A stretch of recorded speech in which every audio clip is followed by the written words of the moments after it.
Hi friends, welcome back to my channel Only Bio.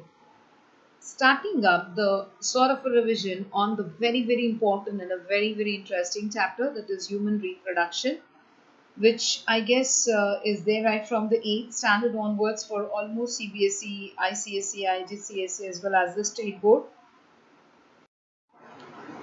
So, friends, I'm presenting up the important points from 1 to 20. There are many important points from this particular chapter, which will be definitely helpful for your board exams as well as the competitive exams that you might be planning to appear for.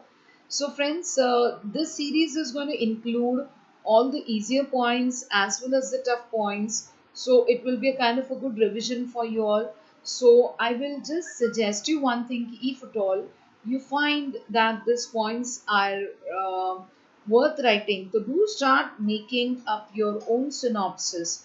And also, if you have any doubt on in any of the points, so please do not hesitate to ask me any question or comment on the video. At the same time, I would request you to check up with the playlist for the other chapters as well. After few days, I will be even uploading up the MCQs on this chapter so that you get a good practice. So here we start with point number one. As in all other vertebrates, reproduction in humans is purely by the sexual method, involving the fusion of specialized cells called as gametes. Next, two kinds of gametes are produced in different individuals, that is, ova in females and spermatozoa or sperms in males. Next, there is a division of labor between the gametes. Next, the ova are larger and immobile, while the sperms are smaller and motile. Next, the sperms are produced in much larger numbers than ova. Point number six, the fusion between the gametes of fertilization is internal in humans, and the embryo is retained within the womb of the female till it attains full development. Next, normally only one young is produced at a time. Next, the sexes, male and female, show certain differences other than in organs directly connected with reproduction. Next, the presence of bed, deeper voice, broader shoulder, and narrower hips are characteristics of males. Next, lack of prominent facial hair, shriller voice, narrower waist, and broader hips are characteristic of females. Point number 11. These differences are referred to as the secondary sexual characters.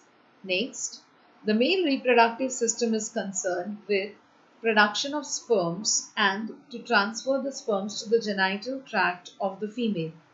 Next, the female reproductive system is concerned with production of ova, then to receive the sperms and to nourish the developing embryo. Next, when a boy approaches puberty, circulating levels of hormones called as androgens rise and cause his reproductive tract to mature as well as the secondary sexual characters to appear. Next, hormones also regulate the timing of reproductive events. Point number 16. In women, the coordinated release of several female hormones orchestrates ovulation, the release of an egg from the ovary, approximately every 28 days. Next, Kalman syndrome. I'm sure this is very new to you, so please ensure that you listen to me carefully, and also, if possible, please note down this point. Kalman syndrome is one of the many possible causes of human infertility. Next, people with Kalman syndrome exhibit a curious association of infertility with anosmia. The anosmia is nothing but inability to smell. Next, examination of the nervous system of people suffering from Kalman syndrome has revealed an absence of certain olfactory, that is, smell structures in the brain, as well as a lack of gonadotropic releasing hormone neurons, that is, GnRH neurons in the hypothalamus.